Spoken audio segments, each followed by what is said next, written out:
যারা লাইভে আমার কথা শুনছেন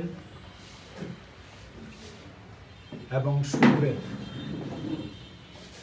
সকলকে সালাম, শুভেচ্ছা ও অভিনন্দন জানাচ্ছি। আসলে আজকে মন অত্যন্ত খারাপ। আমাদের এলাকার কৃতি সন্তান, সাবেক মন্ত্রী, জাতীয় নেতা, জননেতা ব্যারিস্টার মওদুদ আহমেদ সাহেব আজকে বিকেল 5টায়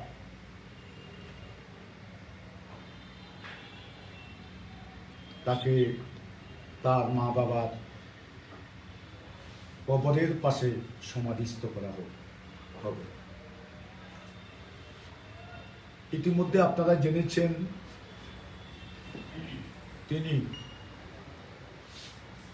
সিঙ্গাপুরের মাউন্ট এলিজাবেথ হাসপাতালে আমাদের থেকে চিরবিদায় নিয়ে চলে গেছেন। আমি তার আত্মার মাগফিরাত কামনা করছি এবং শোকাহত পরিবারের প্রতি সমবেদনা জ্ঞাপন করছি। আজকে বঙ্গবন্ধুর বিষয়ে তার একটা লেখায় দুইটি মন্তব্য আজকে বারে বারে মনে পড়ছে। তিনি বলেছেন তার লেখায়, 71 সালে মুক্তিযুদ্ধের পর যদি শেখ মুজিব পাকিস্তানের কারাগার থেকে বাংলাদেশে ফিরে না আসত, তাহলে ভারতের মিত্রবাহিনী কখনো বাংলাদেশের মাটি থেকে ভারতে ফিরে যেত। তার আরেকটি উক্তি সে বইতে লিখেছেন, শেখ মুজিব আমাদের জাতীয় ইতিহাসে এক অবিস্মরণীয় ব্যক্তিত্ব। আজকে বিএনপির কাছে আমার একটা প্রশ্ন। আমি বসুরহাট হেঁটে পত্রপত্রিকায় দেখেছি, কোথায়ও দেখি নাই, আমার চোখে পড়ে নাই আসলে, যে দুইটা বিষয় মওদুদ আহমদ সাহেবের ব্যাপারে লেখা হচ্ছে না বা বলা হচ্ছে না। একটি হচ্ছে আগরতলা ষড়যন্ত্র মামলায় ডক্টর কামাল হোসেন সাহেবের সহকারী হিসেবে এই মওদুদ আহমদ সাহেব কাজ করেছে। আরেকটা বিষয় হচ্ছে 71 মুক্তিযুদ্ধের পর স্বাধীন দেশের যে সংবিধান রচিত হয়েছে, সেই সংবিধানের রচয়িতার সাথে, সংবিধান রচনার সাথে জড়িত ছিলেন ডক্টর কামাল হোসেন, তাকে সহযোগিতা করেছেন ব্যারিস্টার মওদুদ সাহেব। এ দুটো বিষয় কেন বিএনপি আল করছে? আমি আমার বিবেককে প্রশ্ন করে উত্তর পেয়েছি, যেহেতু বিএনপি বঙ্গবন্ধু শেখ মুজিব নামটা উচ্চারণ করতে পছন্দ করেন না, সেজন্য আগরতলা ষড়যন্ত্র মামলায় যে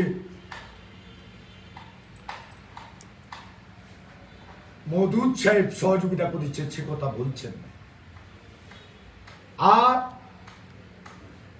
বাংলাদেশের যে সংবিধান রচিত হয়েছে, সংবিধান 4টি মূলনীতির উপর রচিত হয়েছে: গণতন্ত্র, সমাজতন্ত্র, ধর্মনিরপেক্ষতা, জাতীয়তাবাদ। বিএনপি ধর্মনিরপেক্ষতা বিশ্বাস করে না এবং সমাজতন্ত্র বিশ্বাস করে না। এজন্য তারা সংবিধান রচনার সাথে জড়িত মওদুদ আহমদ সাহেবের নামটা আজকে আড়াল করছে। এটা অত্যন্ত দুঃখজনক। আমার বক্তব্য, একটা লোকের মৃত্যুর পর সকলে বলা উচিত, সাদাকে সাদা বলা উচিত, কালাকে কালা বলা উচিত। আমি বিএনপির নেতৃত্বের প্রতি আহ্বান জানাব, সত্য কথাটা বলুন এবং লিখুন। আজকে আসলে অত্যন্ত কষ্ট লাগে, বঙ্গবন্ধু স্বাধীনতা দিয়ে গেছে। আজকে জননেত্রী শেখ হাসিনা বঙ্গবন্ধুর অসমাপ্ত কাজ, একটা অসাম্প্রদায়িক সুখী সমৃদ্ধ বাংলাদেশ প্রতিষ্ঠা করার জন্য কাজ করছে। কাজ করতে গিয়ে বঙ্গবন্ধু কন্যাকে সত্যবাদ হত্যার চেষ্টা করেছে। ষড়যন্ত্র হচ্ছে বারে বারে, দুঃখ লাগে, কষ্ট লাগে। আজকে মুক্তিযুদ্ধের বিরোধিতাকারী হেফাজতের উদ্যত দেখে আজকে ইচ্ছে করে বিষ খেয়ে মৃত্যুবরণ করার জন্য।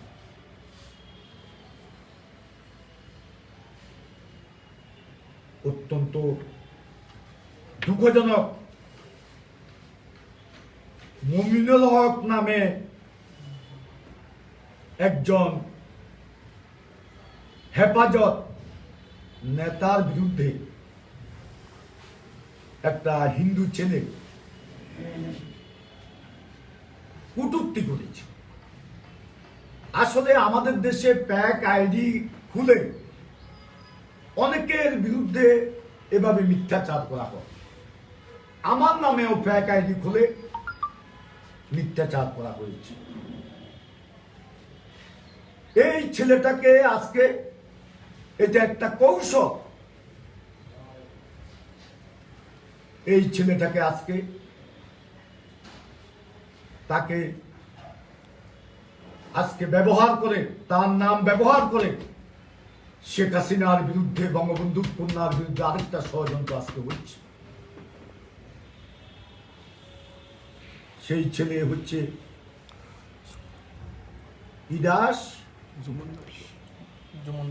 জুমন দাস। প্রশ্নই উঠে না এটা লেখা। সে কি জন্য একটা হিন্দু ছেলে এইভাবে একটা লোকের বিরুদ্ধে বলে নিজেকে বিপদগ্রস্ত করবে? এটা প্রশ্নই উঠে না। এটা একটা সাজানো নাটক হেফাজতের। আর সরকার তো মুমিনুল হক এমনকি বিষয়, তারপরেও সরকার দায়িত্ব নিয়ে এই জুমন দাসকে গ্রেপ্তার করেছে।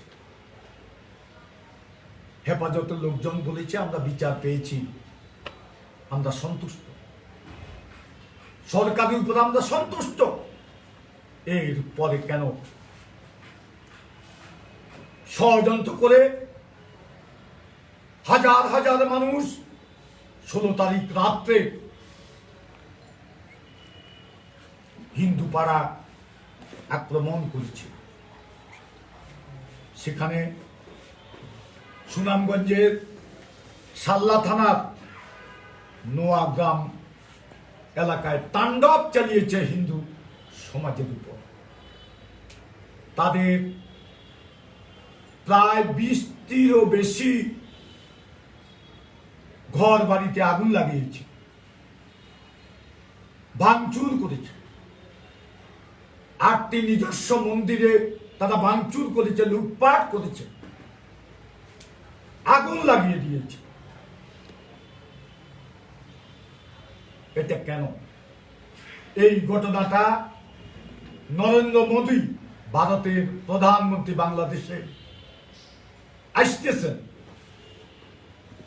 আজকে বঙ্গবন্ধু কন্যাকে আজকে প্রশ্নবিদ্ধ করার জন্য, বঙ্গবন্ধু কন্যার ভাবমূর্তি নষ্ট করার জন্য আজকে হেফাজত এটা ষড়যন্ত্র করে এটা একটা নাটক সাজিয়ে এ ঘটনা ঘটিয়েছে।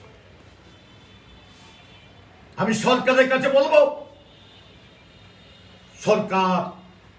সরকার অসাম্প্রদায়িক সরকার, অসাম্প্রদায়িক চিন্তা চেতনায় বিশ্বাস করে সরকার। আমি বলবো এদের বিরুদ্ধে ব্যবস্থা নেওয়া দরকার। আমি এর আগে চিৎকার করে বলেছিলাম, এই হেফাজত সেই হেফাজত, যেই হেফাজত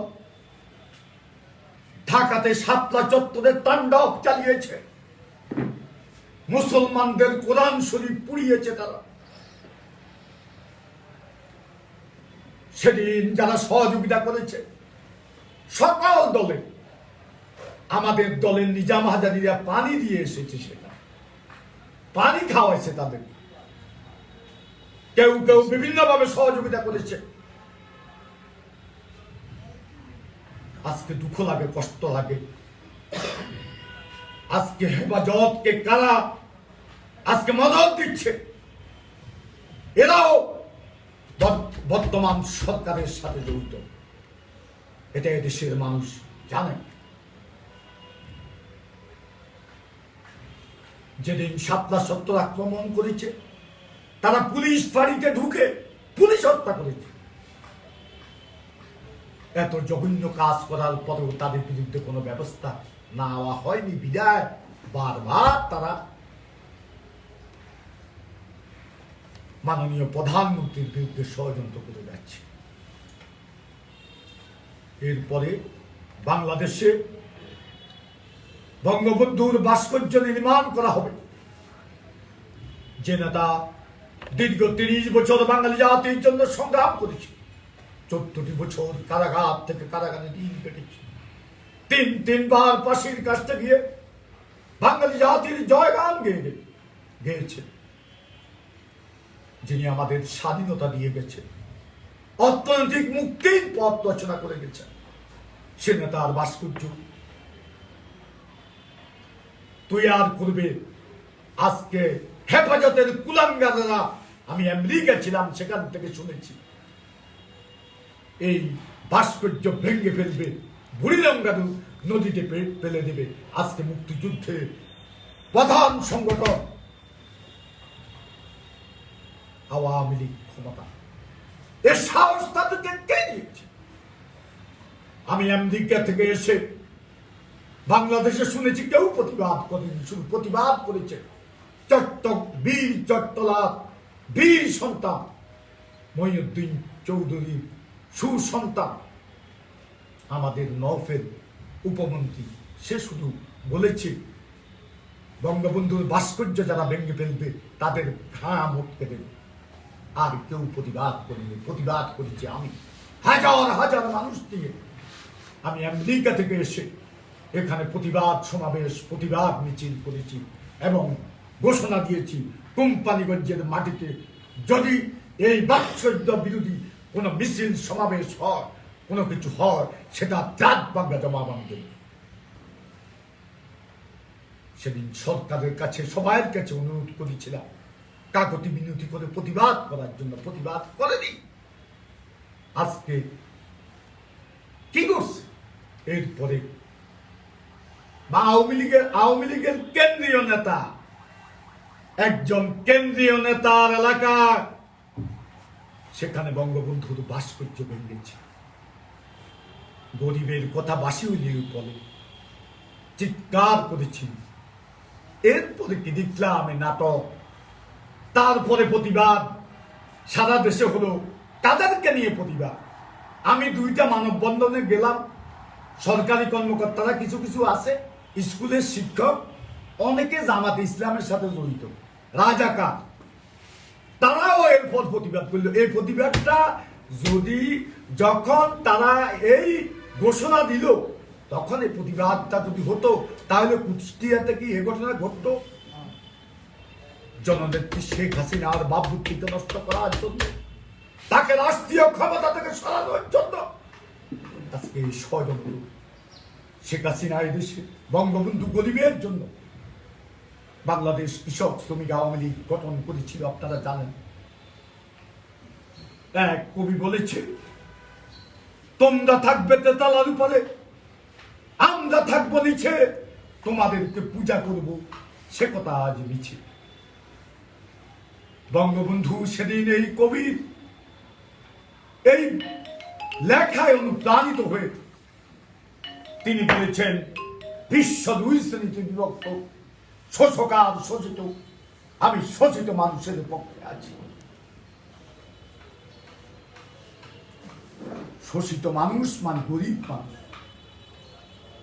বঙ্গবন্ধু যখন গরিবের পক্ষে কথা বলল, বঙ্গবন্ধু যখন বলল সিলির আনন্দের পরিণতিতে শেখ মুজিব মার্কিন সাম্রাজ্যবাদের কাছে মাথা নত করবেন, তখন এই দেশের ধনিক শ্রেণী মনে করেছে শেখ মুজিবের এই দ্বিতীয় বিপ্লবের কর্মসূচি যদি বাস্তবায়িত হয়, তাহলে এই দেশের মাটি থেকে কখনো শেখ মুজিব সরকারকে রাষ্ট্রীয় ক্ষমতা থেকে সরানো যাবে না।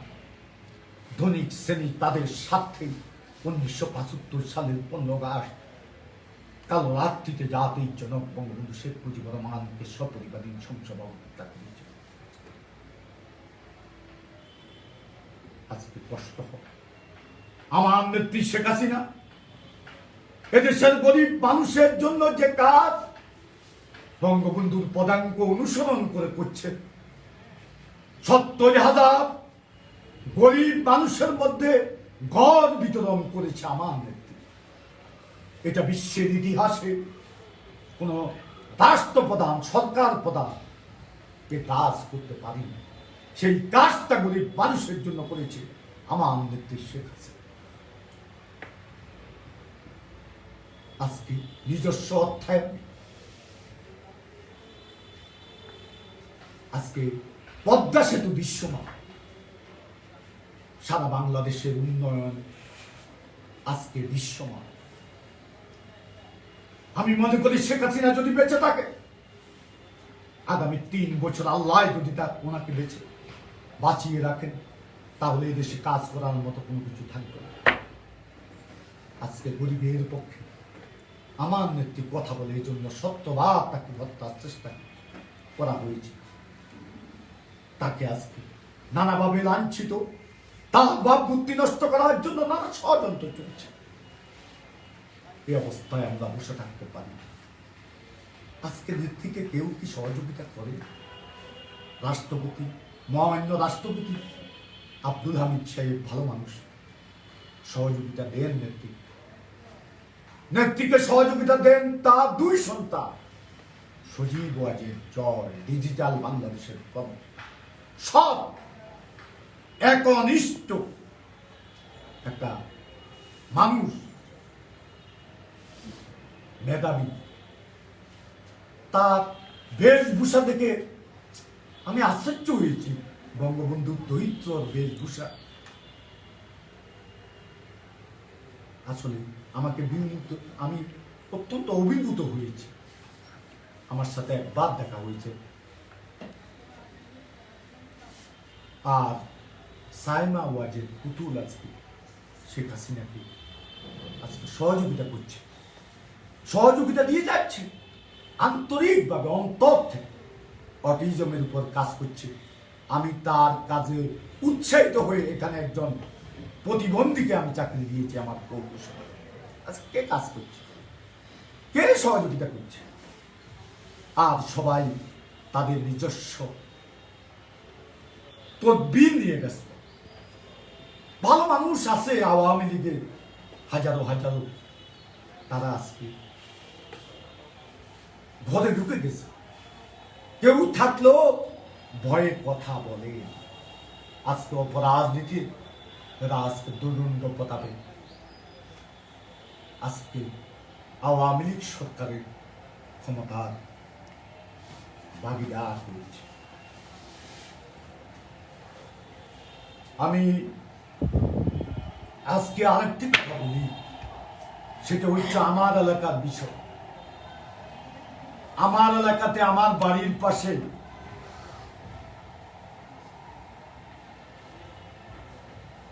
একটা ওয়াজ মাহফিল অনুষ্ঠিত হয়েছে কিছুদিন আগে। আমি পারমিশন দিয়েছি বাড়ির পাশে এরা যারা উদ্যোক্তা তারা সবাই আওয়ামী লীগের। আমি তাদেরকে 3টা শর্ত দিয়েছি।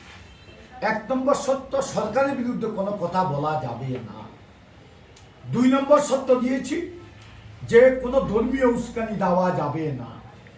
3 নম্বর শর্ত দিয়েছি যে আইন শৃঙ্খলা পরিস্থিতির অবনতি ঘটানো যাবে না। আমাকে বললো তাহলে আপনি সন্ধ্যা একটু আসেন, এক মেম্বারের বাড়িতে সামান্য আয়োজন করা হয়েছে।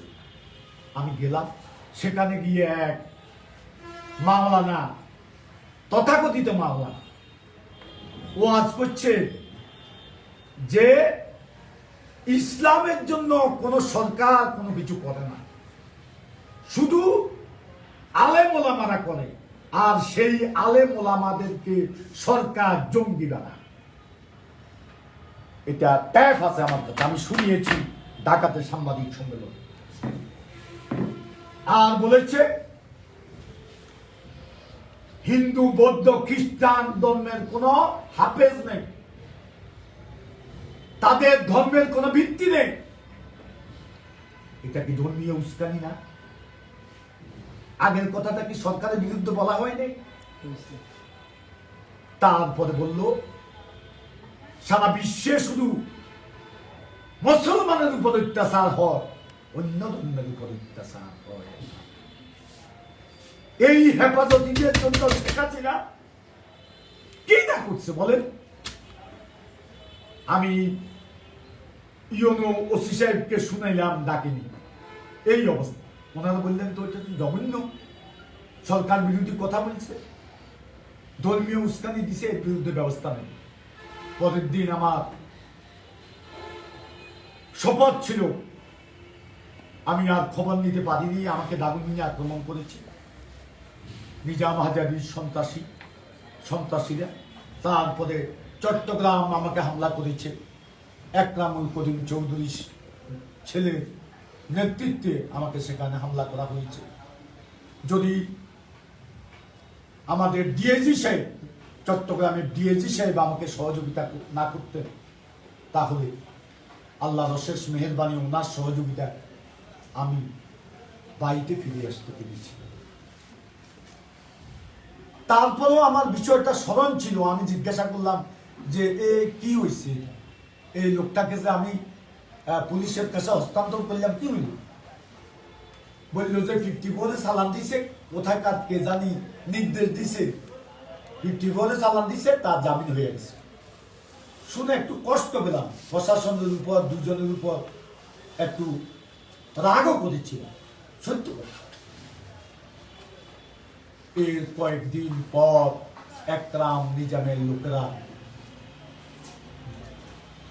মাইজদিতে, নোয়াখালী হেডকোয়ার্টারে আমার বিরুদ্ধে হেফাজতকে দিয়ে যেইভাবে স্লোগান দিয়েছে, কটাক্ষ করে আমাকে, ফেনীতে যারা আছেন নিশ্চয় তারা দেখেছে। আজকে হেফাজত আমাদের মুক্তিযুদ্ধের চেতনাকে ধ্বংস করতে চায়। এই হেফাজত মিছিল করে ফেনীর শহীদ মিনার ভেঙেছে, সারা বাংলাদেশে আজকে তাণ্ডব চালাচ্ছে। আমি আজকে স্পষ্ট ভাষায় বলবো,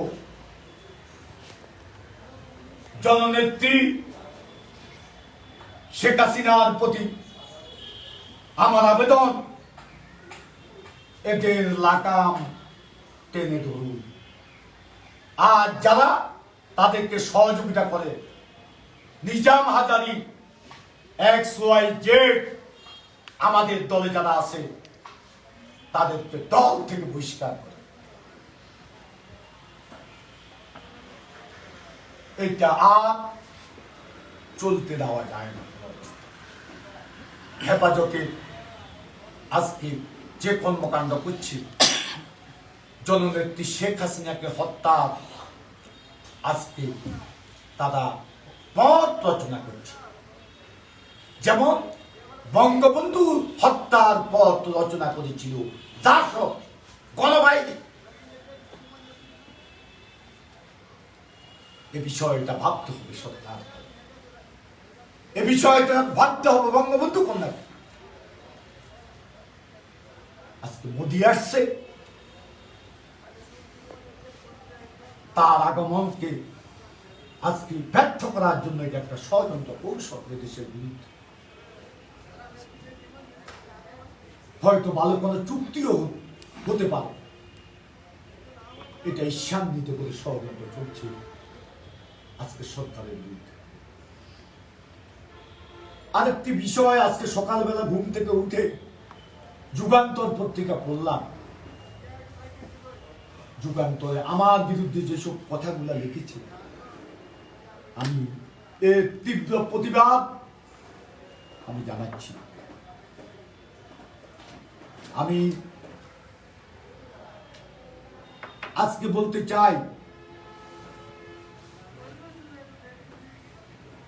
আমার বিরুদ্ধে দখলবাজির অভিযোগ করেছেন যুগান্তর পত্রিকা, নমিনেশন বাণিজ্যের কথা বলেছেন, আর থানার একটা জায়গা দখলের কথা বলেছেন। আমি এ বিষয়ে একটু তুলে ধরতে চাই। থানার একটা সামান্য চিকন জায়গা, রাস্তার পাশে খালের পা, সেখানে কোনো ঘর করার বা এটা কোনো কাজে লাগানোর মতো কোনো সুযোগ না। আমি সেখানে সিএনজি স্থান করে দিয়েছি, তারা সিএনজি রাখে। আমি গত পৌরসভা নির্বাচনের আগে একদিন অফিসে বসা, পার্টি অফিসে, আমার কর্মী টর্মীরা অনেকে ছিল। তখনকার ওসি আজকে লিখছে যে তারা আমি তাড়াই দিছি। তখনকার ওসি যে ছিল আরিফ, সেই আরিফ এই কোম্পানিগঞ্জে তার একটা স্ত্রী আছে, সন্তান আছে, তাদেরকে রেখে আরেকটা বিয়ে করছে। সে একটা পাগল লোক, বদ্ধ পাগল। সে আমাদের সাথে বলল, আমার অফিসে যাই,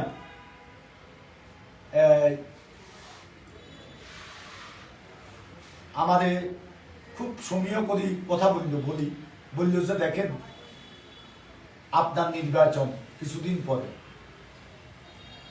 আপনি বাড়িতে ঘুমে থাকবেন, আমি আপনার নির্বাচন করে দেব। আমি তার দিকে তাকাই নিলাম, আমি কি করে পাগলে। তারপরে বলল কি, থানার সামনে একটু জায়গা আছে, এই জায়গাটাতে আমরা আগে একটা ঘর দিছি, এটা আমাদের উপকার হয়, কিছু বাড়তি টাকা তো আমাদের লাগে, এখানে একটা ঘর করার সুযোগ করে দিলাম। আমি বললাম আচ্ছা ঠিক আছে, আমি এটা একটু দেখতে হবে এখানে কি ঘর করার সুযোগ আছে কিনা। আমি বললাম যে আপনি পরে, যেহেতু দলের নেতা কর্মীরা সেখানে উপস্থিত, আমি বললাম যে আপনি পরে কথা বলবেন। এরপরে আমি দেখে চিন্তা করলাম যে এখানে আমি আমার লোকজন দিয়া করছি, তাহলে কি মাপ টাপ নিয়ে আমি দেখলাম যে সেখানে ঘর করার মতো 1 ইঞ্চি জায়গা হবে। রাস্তা হইল যাই হাই রোড, আমাদের দক্ষিণ এলাকা আপনার হবে, এই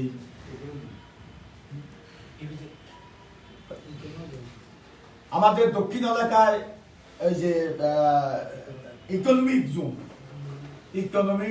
জোন হবে, সেক্ষেত্রে এই রাস্তা অবশ্যই বাড়াতে হবে। 60 ফুট রাস্তা লাগবে। 60 ফুট না হওয়ার পরে তারপরেও জায়গা সংকুলান হবে না, 60 ফুট যদি নিত। তো আমি বললাম যে এখানে আমার এক কাউন্সিলরদের পাঠাই, বললাম যে এখানে করা যাবে না। এর আগে এই বিষয়টা আমি আরো ক্লিয়ার করতে চাই। থানায় আরেকটা ঘর করছে, সেই ঘরটা ভাঙ্গার জন্য উপজেলা প্রশাসন সিদ্ধান্ত নিছে। এসিল্যান্ড সাহেব ছিল, এখন মাঝদিকে আছে এসিল্যান্ড। সে এসিল্যান্ড আমাকে অনুরোধ করলো আপনি একটু উপস্থিত থাকবেন, আমরা খালের উপর যেসব ঘর, সেই ঘরগুলো উচ্ছেদ করতে চাই। যদি সারা বাংলাদেশে সবখানে করতেছে, আমাদের এখানে যদি এটা না হয় তাহলে আমাদের চাকরি থাকবে। ডিসি সাহেব নির্দেশ দিয়েছে। তো আমি বললাম যে ঠিক আছে, আমি সহযোগিতা করব। প্রথম পৌরসভা একটা ছোট্ট ঘর ছিল, আমি এই ঘরটা ভেঙে দিয়েছি প্রথম। আমি বললাম যে এই ঘরটা প্রথম ভাঙ্গেন, না হলে আমাদের দুর্নাম। এটাও আমি দিই না। এই ঘরটা ওই যে বিএনপির ক্ষমতার আমলে কাদা কাদা কিভাবে দিয়েছে, এটা পৌরসভা পরে নিয়ন্ত্রণে আনছে, পৌরসভার নিয়ন্ত্রণে আছে, সেটা আমি প্রথম ভেঙে দিয়েছি। এরপরে থানার ঘরটা ভাঙ্গার জন্য যখন আসছে, বিরাট একটা লম্বা ঘর দিয়েছে, পারমিশনও নেয় নাই, জোর জবরদস্তি করে এটা নিয়ে প্রশ্ন উঠেছি। আমি তখন বিভিন্ন জায়গা থেকে, বিশেষ করে আমাদের কেন্দ্রীয় পর্যায় থেকে কথা আসছে যে থানার সাথে বাড়াবাড়ি করার দরকার নেই। আমি চুপ করি। সেদিন ভাঙ্গার জন্য গিয়েছে আর্মি এক্সকেভেটর নিয়ে ভাঙ্গার জন্য গিয়েছে। সেখানে তারা এক্সকেভেটরের নিচে পুলিশ অস্ত্রশস্ত্র নিয়ে আর্মির বিরুদ্ধে দাঁড়িয়েছে। ভাঙ্গা হলো না, এসপি সাহেব এসিলেন্ট সাহেবকে মোবাইল করেছে, এটা ভাঙ্গা যাবে না। এরপরে চলে গেল। আমরা উত্তর বাজার বিএনপি সাবেক উপজেলা চেয়ারম্যান প্রার্থী, তার বাসার ইয়েটা ভাঙ্গার জন্য, সেখানে আসলে এক্সকেভেটরের সীমাবদ্ধতার কারণে পুরোপুরি ভাঙ্গা হয়নি, একটু ভেঙে। এরপরে তাদেরকে বলা হয়েছে বাকি অংশটা তো আমরা ভেঙে দেব। সেখানে অত্যন্ত দুঃখের বিষয়, আমাদের সাবেক এসিডেন্ট সাহেব 4 লক্ষ টাকা তাদের জরিমানার নামে নিয়েছে। আমি জানি না এটা জমা হয়েছে কিন্তু এটা দুঃখজনক। কেন 4 লক্ষ টাকা তাদেরকে ভাঙ্গার জন্য বলছেন? তারা না ভাঙলে তার বিরুদ্ধে জরিমানা করবে। কিন্তু আপনি ভাঙ্গার কথাও বললেন, আবার 4 লক্ষ টাকা জরিমানা কেন করলেন? সেই টাকাগুলো কোথায় গিয়েছে এখন খবর নেওয়া দরকার। এরপরে সেখানে কিছুটা ভাঙি চলিয়ে এসছে। এরপরে আসলো আমার বোনের মার্কেটে খালের ভিতরে থাকা অংশ ভাঙ্গার জন্য এসছে। আসার পরে ঢাকা থেকে মোবাইল আসলো, ভাঙ্গা যাবে না। এরপরে কাহিনী আজকে বলতে কষ্ট লাগে। আমার বাগিনারা, আত্মীয় স্বজনেরা আমার উপর আক্রমণ করার জন্য সেখানে প্রচেষ্টা চালিয়েছে। আমাকে আর্মি অফিসার বলছে যে আপনি চুপ থাকেন। আমি যদি ইচ্ছে করতাম, আমার পৌরসভার কর্মকর্তা কর্মচারীরাই তাদের জন্য যথেষ্ট ছিল, কিন্তু আমি চুপ করে বসেছিলাম সে আর্মি অফিসারের অনুরোধ। আজকে দুঃখ লাগে, আমরা গরিব ফল দোকানদারকে উঠিয়ে দিয়েছি। আমি আজকে বড় লোকদের ঘরগুলো আমরা তুলতে পারছি না। বিএনপির সভাপতি, সাবেক সভাপতি ছিল সেলিম সাহেব, ওনার ঘরটা ভাঙা যায়নি। তারপরে ডাক্তার মাহবুব রসুলের ঘরটা ভাঙা যায়নি। তারপরে রুবেল নামে একটা ছেলে আছে, এখানে ব্যবসা করে, তার ঘরটা ভাঙা যায়নি। তারা বড় লোক, অর্থবিত্ত, অথচ গরিব আপেল ব্যবসা করে, কমলা ব্যবসা করে, ফল ব্যবসা করে, তাদের ঘরগুলো আমি তুলে দিয়েছি। আজকে কষ্ট লাগে আমার। আমি কোনো দখলবাজি রাজনীতি করি না। নমিনেশনের কথা বলেছেন, খবর নিয়ে দেখেন। যাদের ডিজিএফআই এনএসআই যাদের রিপোর্টে যাদের পক্ষে আছে তাদেরকে মনোনয়ন দিয়েছে। আমার ভাগিনাকে আমি কি পারিবারিক রাজনীতি করি, ফ্যামিলি পলিটিক্স আমি করি না। আমার ভাগিনাকে কেন নমিনেশন? যে ছেলেকে চর্মপতিতে নমিনেশন দেওয়া হয়েছে, একজন মুক্তিযুদ্ধের সংগঠক এবং দলের কোম্পানিগঞ্জ উপজেলার যুব ক্রিয়া সম্পাদক। আর এই ছেলে আমার বাগিনা 20 বছর এখানে ছিল না, মাদকের সাথে জড়িত, নানা অনিয়ম। আপনারা যুগান্তর পত্রিকা তার কথা লিখেছেন, টেন্ডারবাজির সাথে। তাকে আমরা নমিনেশন কেন দিতে? স্বজন প্রীতি আমি করি। কেউ করলে তাকে জিজ্ঞাসা করি, স্বজন প্রীতি আমি করি। স্পষ্ট বক্তব্য। আজকে আপনারা বলছেন আমি দখল। আমি যদি দখলবাজি করে থাকি, আমি যদি নমিনেশন বাণিজ্য করে থাকি, আর বলেছেন টেন্ডারবাজি, এই যে সুবিধা নেওয়ার জন্য টেন্ডারবাজি, এদের সাথে প্রতিদ্বন্দ্বিতা করছি আমি। যদি টেন্ডারবাজির প্রতিযোগিতা এদের সাথে আমি লিপ্ত হই, আমি যদি এই বিষয়ে আপনারা বলেছেন ব্যর্থ হয়েছি, তাহলে দখলবাজি, এই যে টেন্ডার বাণিজ্যের সাথে জড়ানো নমিনেশন বাণিজ্য, যদি এগুলো আমি করে থাকি, আল্লাহ এখন আমার মৃত্যু করুন, এখন আমার মৃত্যু করুন। এই রাজনীতি আমি করব না। আমি যুগান্তর পত্রিকা অনেক সত্য কথা লিখেছে। এই বিষয়টা আমি যুগান্তর পত্রিকার সাথে যারা সংশ্লিষ্ট তাদের প্রতি অনুরোধ রাখবো, আপনারা সমাজের বিবেক সত্য কথাগুলো লিখেন। সত্য যদি আমার বিপক্ষে যায়, যদি সত্য হয় এই ঘটনাগুলো আমার বিরুদ্ধে যেগুলো লিখছে, তাহলে আমি কোম্পানিগঞ্জ থেকে হিজরত সত্য লেখেন। আপনারা জাতীয় বিবেক, শুধু এটুকু বস্তুনিষ্ঠ সংবাদ পরিবেশন কর একটা জাতীয় পত্রিকা। আমি আর এর বাইরে কিছু বলবো না। ভুল তো সবাই করে, আর তারা এই ভুল থেকে শিক্ষা নিয়ে ভবিষ্যতে কাজ করবেন, এটাই হচ্ছে আপনাদের কাছে আমার সমবেত ভাইরা। আমি যাদের উদ্দেশ্যে কথা বলছি, আজকে 2 মাস পর্যন্ত গত পৌরসভা নির্বাচনের পর থেকে আমার বিরুদ্ধে ষড়যন্ত্র কারা করছে? একরামুল করিম চৌধুরী, নিজাম হাজারী নেতৃত্বে এখানকার কিছু সংখ্যক কুলাঙ্গা, খিজির হায়াত, নুন নবী চৌধুরী, দুজনেই গণবাহিনীর অস্ত্রধারী ছিল। এদের নেতৃত্বে কবিরহাটে ব্যাংক ডাকাতি হয়েছে।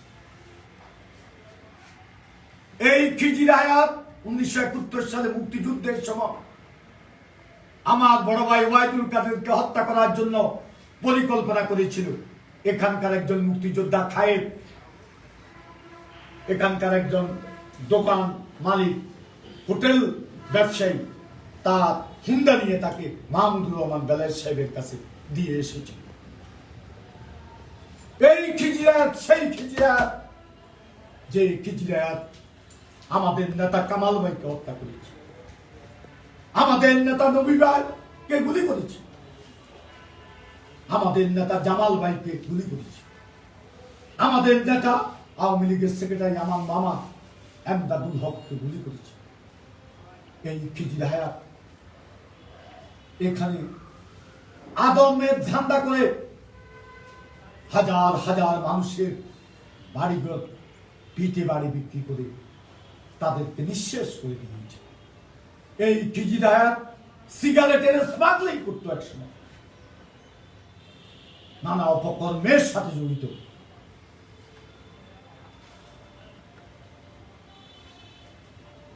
জাসদের অস্ত্রধারী গণবাহিনী সদস্য, এর নবীও তার সাথে জড়িত, সেও জাসদের অস্ত্রধারী গণবাহিনীর সদস্য। এদের নেতৃত্বে আজকে এখানে যারা আমি মাদকের সাথে জড়িত যারা, তাদেরকে দলের দায়িত্ব থেকে বাদ দিয়ে দিয়েছি। কেন দিয়েছি?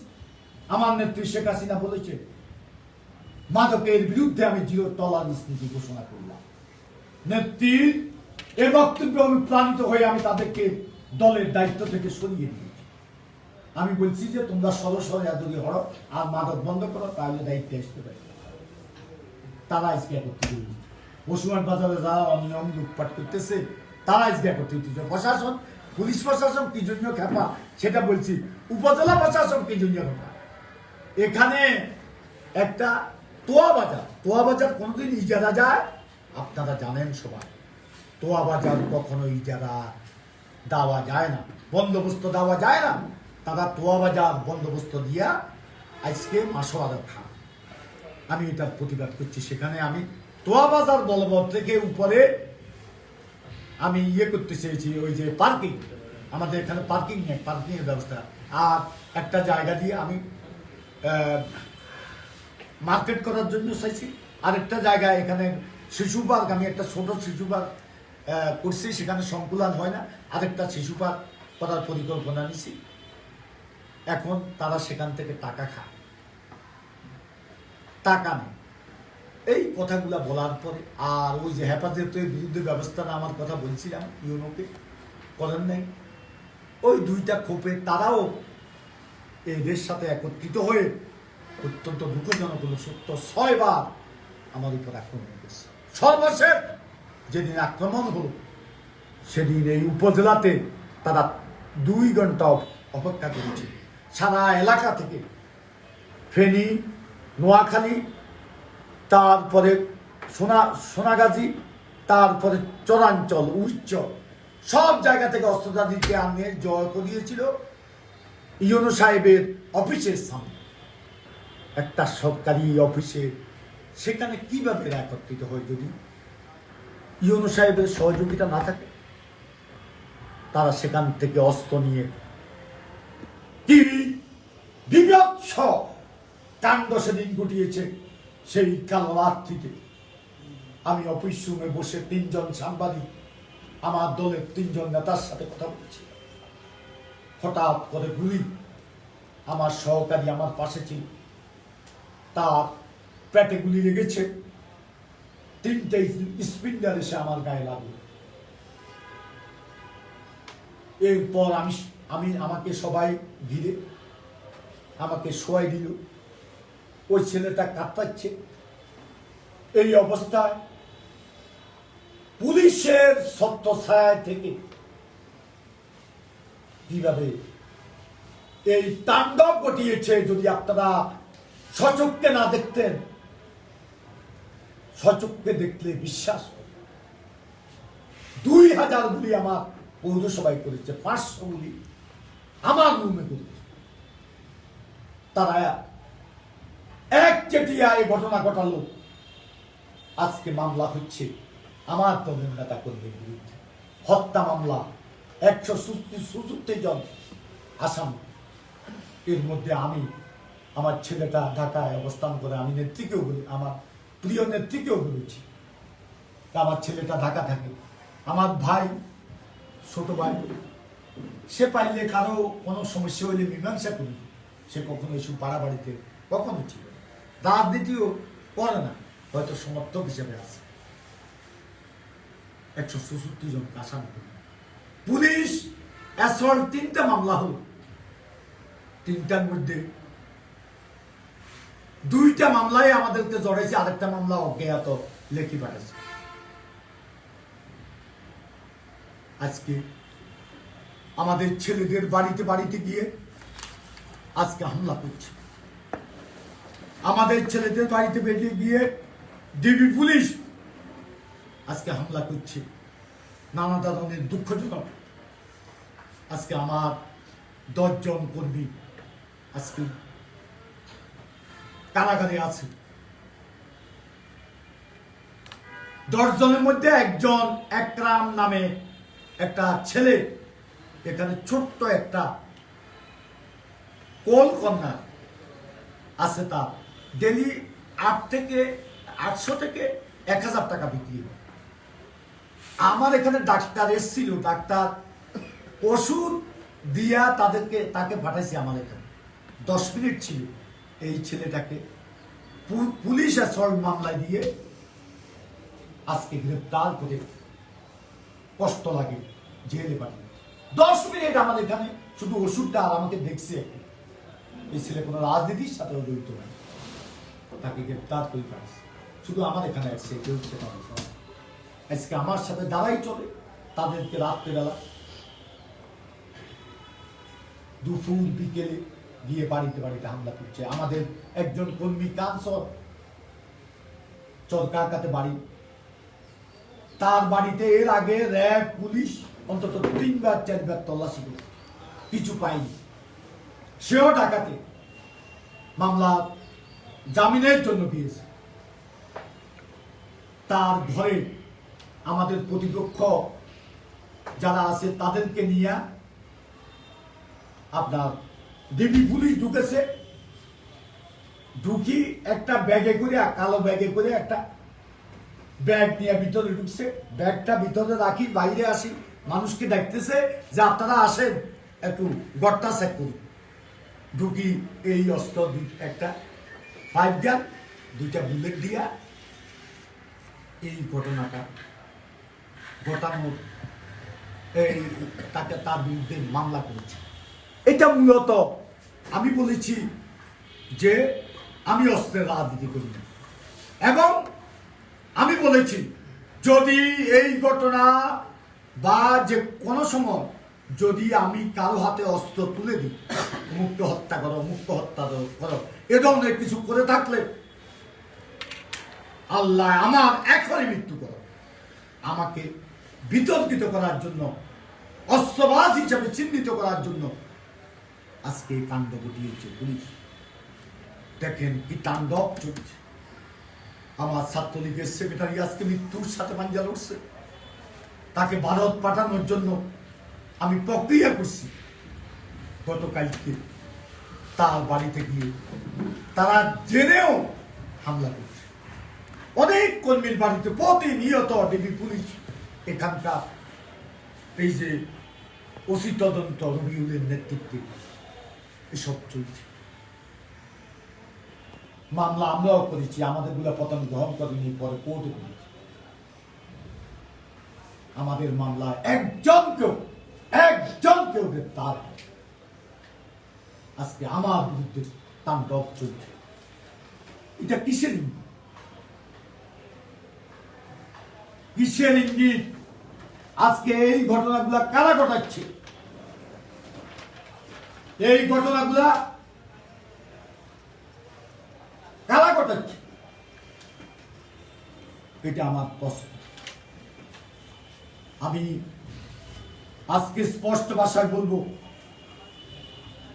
আজকে যে ষড়যন্ত্রগুলো চলছে আমার বিরুদ্ধে, এই যে পত্রিকায় ওঠা সহ আমাকে হত্যার যে প্রক্রিয়া আজকে চলছে, এটা কাদের ইঙ্গিত হচ্ছে? পত্রিকায় আজকে যে কথাগুলো লেখা হয়েছে, কষ্ট লেগেছে সেজন্য বলেছি। আজকে পুলিশের ভূমিকা দেখে কষ্ট লাগে। শুধু একজন পুলিশ অফিসার আমার এই ঘটনার পর আমাকে দেখে গেছে, সেটা হচ্ছে এসপি সার্কেল কি খিসানা। উনি আমাকে দেখে গেছেন এবং বলে গেছেন আপনি শান্ত থাকুন, আমরা আপনার নিরাপত্তার ব্যবস্থা নিচ্ছি। সত্য কথা, এছাড়া কেউ আসে। আমার দলের একটা লোক, একটা নেতাও নোয়াখালী থেকে কোন জায়গা থেকে এসে একটু সান্ত্বনা দেয়নি। কি অপরাধ করেছে? একতরফা ঘটনা ঘটল, আজকে বলছে সংঘর্ষ। সেদিন যদি আমাদের উপরে নির্মাণ সামগ্রী ছিল, ছেলেরা যদি কয়েকটা ছেলে সেখানে ছিল, যদি ইট পাটকেল না মারত, তাহলে হয়তো আমার জীবনের অবসান। পুলিশ নীরব দর্শকের ভূমিকা পালন করছে, তাদের সামনে দিয়ে অস্ত্র। প্রায় 1000-1500 সন্ত্রাসী সারা বৃহত্তর নোয়াখালী থেকে জড়ো হয়েছে। উল্টো আমাদের বিরুদ্ধে আজকে ব্যবস্থা নেওয়া হচ্ছে, পুলিশ ব্যবস্থা নিচ্ছে। এই অবস্থা চলছে। নোয়াখালী কোর্ট আজকে আমাদের ছেলেদেরকে জামিন দেবে। হাইকোর্টে তাদের জামিন হয়, আমাদের ছেলেদের জামিন হয়নি। এটা কাদের ইঙ্গিতে হচ্ছে আমরা জানি। আজ সন্ত্রাসীরা জামিন নিয়ে এসে এলাকাতে অস্ত্র নিয়ে ঘোরাফেরা করছে পুলিশের ছত্রছায়া। পুলিশ বলবো না, পুলিশের কোনো অপরাধ নেই এখানে। পুলিশের অপরাধ করছে এসপি, ডিসি, এসপি, কোম্পানিগঞ্জের ওসি, ইউনো এবং তদন্ত অফিসার। এদের ছত্রছায়া এখনো তারা অস্ত্র নিয়ে ঘোরাফেরা করছে। অন্য পুলিশেরা বলা বলি করছে, এটা অন্যায় হচ্ছে, অবিচার হচ্ছে। আমি তাদেরকে ধন্যবাদ জানাই। তারা বলা বলি করছে, মানুষের সাথে কথা বলছে, আমি তাদেরকে দোষ দিয়ে লাভ নাই। এই পুলিশেরা নোয়াখালীতে অনেকে বলেছে যে আপনি 5 লক্ষ টাকা কথা বলেন, আমি তো 15 লক্ষ টাকা দিয়া চাকরি নিছি। পুলিশেরা বলে, আমাদের লোকজনদেরকে বলে, আমি তো 15 লক্ষ টাকা নিই। এই 15 লক্ষ টাকা এদের জীবনে ইনকাম করতে পারিব, পারিবারিক খরচ টরচ বাদ দিলে যে টাকা পায় তা ইনকাম করতে পারি। এই গরিবদেরকে দোষ দিয়ে লাভ। এই যে এরা যখন জায়গা দখল করি থানাওয়ালারা খাইতেছে, এটা বড় বড় অফিসাররা খা, এসপি সাহেব, ওসি সাহেব, তদন্ত সাহেব, গরিব পুলিশেরা এটা পায় না, দারোগারা পায় না। এটা হচ্ছে সত্য কথা।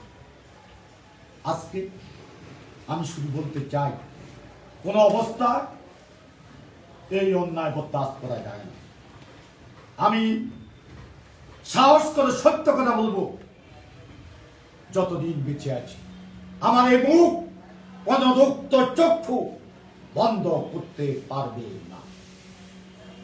আমি আজকে স্পষ্ট ভাষায় বলবো, সমগ্র ঘটনা আজকে বিচার বিভাগীয় তদন্ত কমিটি করা হবে।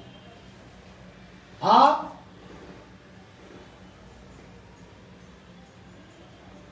আমাদের ডিজিএফআই, এনএসআই, সোকস আজকে অফিসাররা আছে, তাদেরকে দিয়ে তদন্ত করা হোক।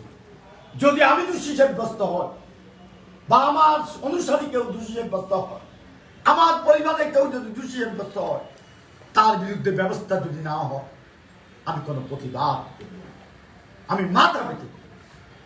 কিন্তু আজকে পিবিআইয়ের কাছে মামলা, সেখানে এসপি তাদের উপর চাপ প্রয়োগ করছে। আজকে আমি এই আবেদন করব। আর পরিশেষে বলবো, আমি সত্য কথা বলছি, বলবো, সত্যের পথে আমি থাকব। নীতি আদর্শহীন কোন লোকের সাথে আমি রাজনীতি করব। প্রয়োজনে বঙ্গবন্ধুর একটা সংগঠন আমরা এখানে করেছি, বঙ্গবন্ধু শিক্ষা ও গবেষণা পরিষদ। সেই পরিষদের ব্যানারে আমি এটা এখানে উদ্বুদ্ধ করেছি তাদেরকে করার জন্য। ব্যানারে আমি কাজ করব, আমি এদের সাথে কোনো কাজ করব। বঙ্গবন্ধু বলেছিলেন, যাদের আদর্শ নাই, নীতি নেই, যারা দুর্নীতিবাজ, যারা দেশকে ভালোবাসে না, তারা যদি প্রতিষ্ঠান থেকে বের হয়ে যায়, তাতে প্রতিষ্ঠান দুর্বল হয় না, প্রতিষ্ঠান শক্তিশালী হয়। এই কথাটা কে বলেছে? বঙ্গবন্ধু বলেছে।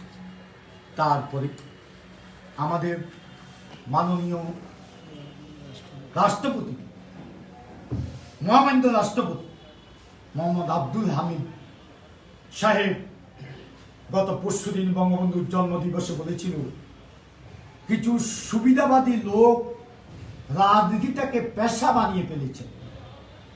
রাজনীতি আর পেশা এক জিনিস নয়। আর আমার নেত্রী শেখ হাসিনা বলেছে, সততা নিয়ে কাজ করলে সে কাজে সুফল জনগণ যখন পায়, সেখানেই তৃপ্তি।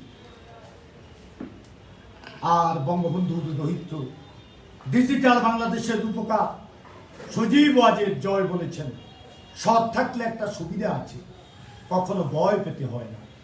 তাই সৎ থেকে যে কোনো কিছু বলা যায়, যে কোনো কিছু করা যায়। আর আমাদের অটিজম নিয়ে যিনি কাজ করেন, আমাদের সাইমা ওয়াজেদ পুতুল, সে বলেছে, প্রতিশ্রুতি দিয়ে জনগণকে খুশি করা অনেক সহজ, কাজ করে জনগণের ভালোবাসা অর্জন করা, তার জন্য দরকার সততা আর আদর্শ। আমি সবাইকে বলবো, আমার কর্মীদেরকে তোমরা শান্ত থাকো।